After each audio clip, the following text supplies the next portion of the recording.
बिहार में बाहुबली का खेल क्या है? बाहुबली क्यों जरूरत है? एक बार सुप्रीम कोर्ट का फैसला, फिर डबल बेंच का फैसला, एक लंबा वक्त और रिहाई की उम्मीद अब बहुत कम बची है मुन्ना शुक्ला के लिए। अन्नू शुक्ला फिर से इस बार चुनाव आपको लड़ती नजर आएंगी आरजेडी के टिकट पे। जितने भी बाहुबली है वो सिर्फ गरीब के लिए खड़े होते हैं या बाहुबली का कोई और रूप होता है? नहीं, देखिए होता क्या है, देखिए बाहुबली का मतलब क्या है कि भाई कहीं ना कहीं उसने कुछ गलत किया होगा तभी बाहुबली है। जी।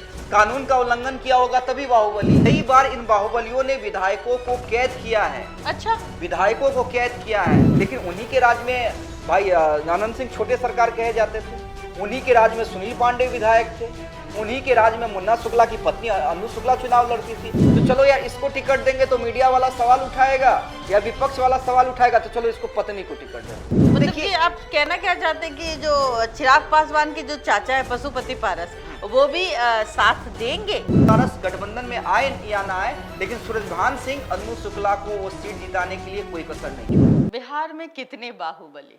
अनंत सिंह मसीहा भी कहलाए जाते हैं, वो भी आज के डेट में जेल में बंद है। इसके बाद सूरजभान सिंह नाम ही काफी है, मुन्ना शुक्ला, राजन तिवारी, सुनील पांडे, तमाम ऐसे कई नाम हैं, पप्पू यादव, नाम की फहरिस्त बहुत लंबी है। लेकिन बिहार में बाहुबली का वर्चस्व है और ऐसा एक समय था जब इनका नाम जग जाहिर था, तूती बोलती थी। इसी बीच एक फरमान आता है सुप्रीम कोर्ट से, उम्र कैद। कई आरोपी रिहा होते हैं, लेकिन मुन्ना शुक्ला जिनकी उम्मीदें थी, आरजेडी से उन्होंने लोकसभा की टिकट लड़ी और उनकी उम्मीदें थी कि शायद हमें भी रिहाई मिल जाए, लेकिन रिहाई की बात तो दूर की बात है, यहाँ जमानत की बात थी। सुप्रीम कोर्ट में याचिका दायर करते हैं और सुप्रीम कोर्ट से क्या मिलता है, इस मामले पे बात करने के लिए हमारे साथ देशवा न्यूज के चीफ एडिटर अमित झा ये बताएंगे कि क्या हुआ था और क्यों मुन्ना शुक्ला को ही सजा मिली, क्या कारण है।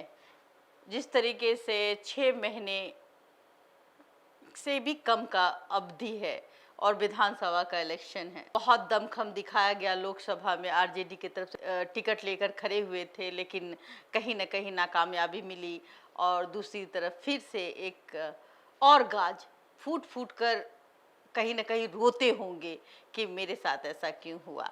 क्या लगता है आपको, मुन्ना शुक्ला का करियर खत्म हो गया या बाकी है?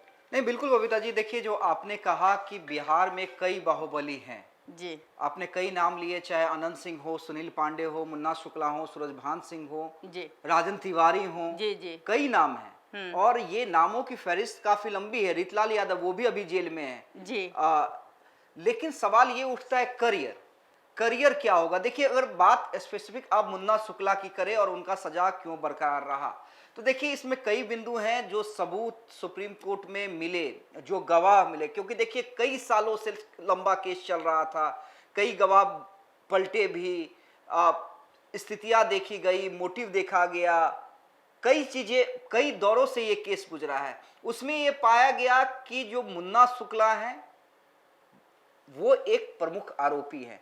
तो पिछले बार भी उन्हें उम्र कैद की सजा हुई थी और बाकी जो तमाम लोग थे, जिन लोगों का भी आपने नाम लिया, राजन तिवारी, वो निर्दोष छूटे, सूरजभान सिंह, कई बड़े नाम हैं। लेकिन मुन्ना शुक्ला ने याचिका की थी डबल बेंच में याचिका की थी, जिसे सुप्रीम कोर्ट ने फिर से रिजेक्ट कर दिया। अब सुप्रीम कोर्ट की डबल बेंच ने जब रिजेक्ट कर दिया है तो देखिए अब कहीं ना कहीं दिक्कत है।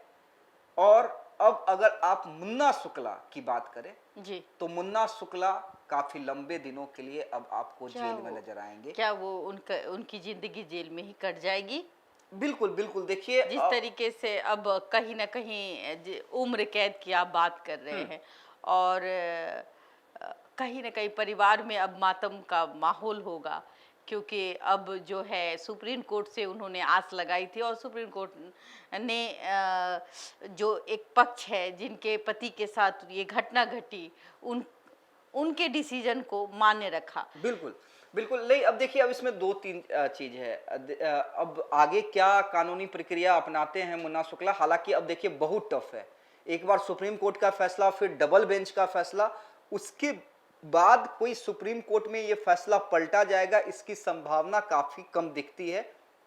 अब उनके वकील कैसे मूव करते हैं ये देखना होगा, लेकिन अब कहीं ना कहीं एक लंबा वक्त और रिहाई की उम्मीद अब बहुत कम बची है मुन्ना शुक्ला के लिए। हालांकि देखिए कानूनी पक्ष है और कानूनी पक्ष ना आप बहुत ज्यादा समझती हैं ना हम समझते हैं, वो वकील समझे अदालत समझे, लेकिन मैं जहां तक समझ रहा हूं कि अब मुन्ना शुक्ला लंबे वक्त तक के लिए जेल में ही नजर आएंगे। तो क्या लेकिन राजनीतिक करियर, हाँ। राजनीतिक करियर देखिए, जो राजनीतिक विरासत क्या होती उनकी है। पत्नी या उनके बिल्कुल। बच्चे? नहीं, मुन्ना अन्नू शुक्ला जो उनकी पत्नी है, जी जी अन्नू शुक्ला पहले भी आपको याद होगा कि जेडीयू के टिकट पे कई बार वो चुनाव लड़ चुकी हैं। जी जब मुन्ना शुक्ला पहले जेल में थे तो अन्नू शुक्ला ने उनके राजनीतिक करियर को आगे बढ़ाया था। जी और अन्नू शुक्ला फिर से इस बार चुनाव आपको लड़ती नजर आएंगी आरजेडी के टिकट पे। क्यों क्या लगता है, क्या फिर वो जदयू की और रुख करेंगे? नहीं नहीं नहीं, क्या? RJD RJD. आरजेडी आरजेडी इसलिए क्योंकि देखिए मुन्ना शुक्ला वैशाली से चुनाव लड़े थे, एलजेपीआर की बीना देवी से चुनाव हारे थे, लेकिन उस क्षेत्र में दमखम तो मुन्ना शुक्ला का रहा है। और देखिए बाहुबली क्यों जरूरत है, बिहार में बाहुबली का खेल क्या है, बाहुबली क्यों जरूरत है, मैं यही कहना चाहूंगी। हाँ। और दर्शक भी समझे कि इतने वर्षों में बाहुबली का रोल क्या है। अब विधानसभा हो, लोकसभा हो, बाहुबली क्यों चुन के आते, चाहे वो अनंत सिंह हो। अनंत सिंह को मसीहा कहा जाता है और गरीब के लिए वो 24 घंटे खड़े रहते हैं, मैंने भी देखा है। तो ऐसे में क्या जो जितने भी बाहुबली है वो सिर्फ गरीब के लिए खड़े होते हैं या बाहुबली का कोई और रूप होता है? नहीं नहीं, देखिए होता क्या है, देखिए एक स्टेटस सिंबल होता है बिहार में, स्टेटस मार दिया तो बाहुबली बन मार गया। दिया तो बाहुबली हो गया, या किसी का केस फरिया दिया तो बाहुबली हो गया। भाई किसका क्या स्टेटस सिंबल, ये स्टेटस सिंबल माना जाता है। और आप ये देखिए ना, आप अनंत सिंह के बारे में कह रही हैं, ऐसे कई बाहुबली नेता हैं जो गरीब लोगों की मदद करते हैं, लेकिन उसके बावजूद ये नहीं कहा जा सकता है कि भाई उन्हें चुनाव लड़ने का हक है। इसलिए नहीं हक है क्योंकि बाहुबली को हम लोग, बाहुबली का मतलब क्या है कि भाई कहीं ना कहीं उसने कुछ गलत किया होगा तभी बाहुबली है, जी। कानून का उल्लंघन किया होगा तभी बाहुबली है। दूसरी बात है, लेकिन मजबूरी आप समझिए और हर एक क्षेत्र में समझिए। अगर बिहार को आप देखें तो हर क्षेत्र में एक ना एक बाहुबली है जी। मुन्ना शुक्ला अपने क्षेत्र में उनकी तूती बोलती है, अनंत सिंह सूरजभान सिंह की अपने क्षेत्र में तूती बोलती है, राजन तिवारी की अपने क्षेत्र में तूती बोलती है। पहले भी कई बाहुबली हुआ करते थे। साधु यादव, सुभाष यादव एक जमाने में बड़े बाहुबली माने जाते थे जब लालू प्रसाद और यादव एक आरजेडी की बीमा भारती के जो पति हैं वो भी बाहुबली हाँ, माने अभी जाते थे। हाल फिलहाल हाँ। में फिर जेल से हाँ। उनको जमानत मिली है, बिल्कुल। अवधेश मंडल वो वो भी बाहुबली कहलाते हैं। पप्पू यादव भले ही आज बड़े राजनेता हो, सांसद हो, लेकिन उनकी भी छवि बाहुबली वाली रही है। जी। रीतलाल यादव वो बाहुबली है। तो देखिए होता क्या है, इसमें 2-3 उदाहरण मैं आपको दूंगा। याद कीजिए कि जब नीतीश कुमार की सत्ता पहली बार आई थी जी। और रामविलास पासवान ने कहा था कि ये चाबी हमारे पास है, सत्ता की चाबी हमारे बिल्कुल पास बिल्कुल है। मुझे याद हाँ। है और मैंने ये बचपन में सुना था। तो भाई विधायक जो पार्टी टूटी थी तो उसमें किसका इन्वॉल्वमेंट था, बाहुबली का इन्वॉल्वमेंट था। कई बार इन बाहुबलियों ने विधायकों को कैद किया है। अच्छा। विधायकों को कैद किया है। कई लालू यादव की सरकार में शहाबुद्दीन की भूमिका हुआ करती थी। कई विधायक इनके डर से चू नहीं बोलते थे, विधायकों को एक कमरे में बंद कर लिया जाता था। कब की बात कह रहे हैं आप? ये बहुत सालों की पहले की मैं बात कर रहा हूं, और जिसमें पप्पू यादव भी इन्वॉल्व थे। बहुत कहानियां हैं बाहुबलियों की। मतलब एक इतिहास रहा है, एक इतिहास रहा है कि जब सूरजभान सिंह ने क्या विधायकों को कैद करके नीतीश कुमार की मदद नहीं की है क्या? एक लंबा इतिहास रहा है, लोग इसके बारे में नहीं बात करते हैं, लेकिन ये इतिहास रहा है। तो जो बड़े नेता होते हैं उनको बाहुबलियों की जरूरत पड़ती है सरकार जोड़ तोड़ में। अब इसी बार जब नीतीश कुमार ने तेजस्वी यादव के साथ गठबंधन तोड़ा था और फिर से विधानसभा के अंदर फ्लोर टेस्ट होने की बात थी, जी। और तेजस्वी यादव अपने विधायकों को इंटैक्ट कर रहे थे, लालू यादव जेडीयू के या बीजेपी के विधायकों को ऑफर कर रहे थे, तब नीतीश कुमार ने आनंद मोहन का सहारा नहीं लिया था क्या? लिया था ना? हाँ ये तो जग जाहिर है। हाँ, तो यही मैं कह रहा हूं कि जो बड़े नेता होते हैं, और इसमें तमाम लोग नीतीश हो, लालू हो, स्वर्गीय रामविलास पासवान हो, तमाम लोगों ने बाहुबलियों से कभी पल्ला नहीं जा रहा है। अच्छा, नीतीश कुमार के बारे में कहा जाता है कि भाई उन्होंने जब सरकार बनी और 2005 तक, 2010 के बाद अपनी छवि को चेंज करने की कोशिश की, लेकिन उन्हीं के राज में भाई आनंद सिंह छोटे सरकार कहे जाते थे, उन्हीं के राज में सुनील पांडे विधायक थे, उन्हीं के राज में मुन्ना शुक्ला की पत्नी अनु शुक्ला चुनाव लड़ती थी। तो कोई ये नहीं कहे कि भाई, और कोई भी पार्टी, मैं तो कह रहा हूं जेडीयू, कोई पार्टी अछूता नहीं है, कोई पार्टी अछूता नहीं है। यहाँ पे राजबल्लभ यादव को नाबालिग लड़की के केस में जेल हो जाता है और उसकी पत्नी को आरजेडी मतलब लालू प्रसाद यादव और तेजस्वी यादव टिकट देते हैं। अच्छा, इसलिए क्योंकि इन लोगों को एक लगता है ना कि भाई अगर मैंने इसे टिकट नहीं दिया या ये अगर जात का समीकरण है, जात का भी है, मतलब जात का भी है और लोकप्रियता का भी है। अच्छा, लोकप्रियता का भी, इन लोगों को लगता है कि भाई ये फलना जात से है और इसका इतना वोटर है, अब इसके बाहुबल के कारण इतना वोट तो हमें आना ही आना है, तो चलो यार इसको टिकट देंगे तो मीडिया वाला सवाल उठाएगा या विपक्ष वाला सवाल उठाएगा, तो चलो इसको पत्नी को टिकट दे दो। अच्छा, चलो इसके बेटे को टिकट दे दो। अच्छा, मुखिया का पत्नी मुखिया, मुखिया हाँ, और विधायक का पत्नी विधायक और ये तो सब जानता है कि भाई सरकार तो विधायक का क्या चलाएगी, पत्नी क्या चलाएगी, पति ही चलाता है। अच्छा, 6 महीने के लमसम हो रहे हैं, हो जाएंगे, बहुत जल्द अब विधानसभा का चुनाव आ रहा है, इसमें कितना इम्पैक्ट पड़ेगा?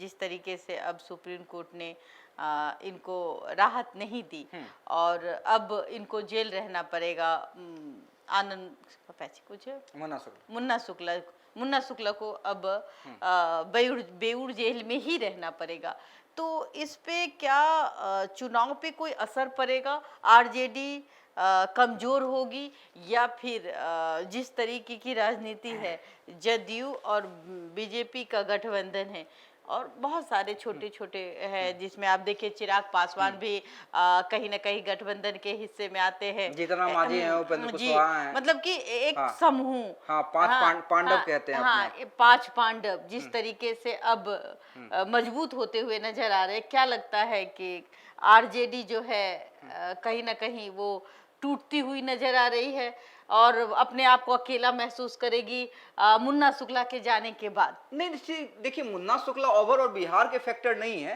हाँ अपने क्षेत्र के जरूर फैक्टर है, लेकिन अन्नू शुक्ला, देखिए अन्नू शुक्ला को सपोर्ट करने के लिए मुन्ना शुक्ला भले ही नहीं है, लेकिन बाकी जो भूमियार, आप देखिए कुछ दिन पहले उस क्षेत्र में परशुराम जयंती हुई थी जिसमें सूरजभान सिंह गए थे, कई भूमियार बड़े नेता गए थे और सबने कहा था कि अन्नू शुक्ला तुम आगे बढ़ो, हम सब तुम्हारे साथ हैं। तो मतलब देखिए आप कहना क्या चाहते हैं कि जो चिराग पासवान के जो चाचा है पशुपति पारस, वो भी साथ देंगे? नहीं, अगर महागठबंधन में आते हैं तो साथ देंगे ही ना, अगर महागठबंधन में आते हैं तो। अच्छा, अगर महागठबंधन में भूमिका आते हैं, सीटों का गठबंधन हो जाता है पशुपति कुमार पारस के साथ, तो निश्चित साथ देंगे, क्यों नहीं साथ देंगे, जाएंगे चुनाव प्रचार करने के लिए। लेकिन मैं ये कह रहा हूं कि सूरजभान सिंह अगर वो आए और नहीं आए तब भी सूरजभान सिंह और मुन्ना शुक्ला का एक अपना पर्सनल इक्वेशन रहा है जी, एक अपनी पर्सनल दोस्ती रही है। और देखिए एक गुट हुआ करता था ना, जिसमें सूरजभान सिंह थे, मुन्ना शुक्ला थे, राजन तिवारी थे, सुनील पांडे थे, मतलब ये लोग भले ही अलग अलग पार्टी में रहे, लेकिन दोस्ती जो इन लोगों की है अंदर खाने उतनी ही मजबूत आज है, भी बरकरार है। और पशुपति पारस गठबंधन में आए या ना आए, लेकिन सूरजभान सिंह अन्नू शुक्ला को वो सीट जिताने के लिए कोई कसर नहीं छोड़ेंगे। देखिए ये सबसे बड़ी बात है कि दल कोई भी हो लेकिन दोस्ताना टूटता नहीं, ये हम नहीं कह रहे, ये अमित झा कह रहे, लेकिन आने वाला जो समय है वो तय करेगा कि किसकी सरकार बनेगी या फिर हाथ से खो जाएगी लालगंज की सीट, वो लालगंज की सीट जिसमें मुन्ना शुक्ला की दावेदारी बहुत अधिक रहती है, या फिर खिलेगा बीजेपी और जेडीयू का साथ। देखना दिलचस्प रहेगा और देखते रहिए देशवा न्यूज। ज़्यादा से ज़्यादा शेयर करिए, कहीं खुशी कहीं गम, ये माहौल अब मुन्ना शुक्ला के घर में चल रहा होगा। फिलहाल आप देख रहे थे देशवा न्यूज के साथ बने रहे। मैं आपकी दोस्त, आपकी होस्ट बबीता मिश्रा, धन्यवाद।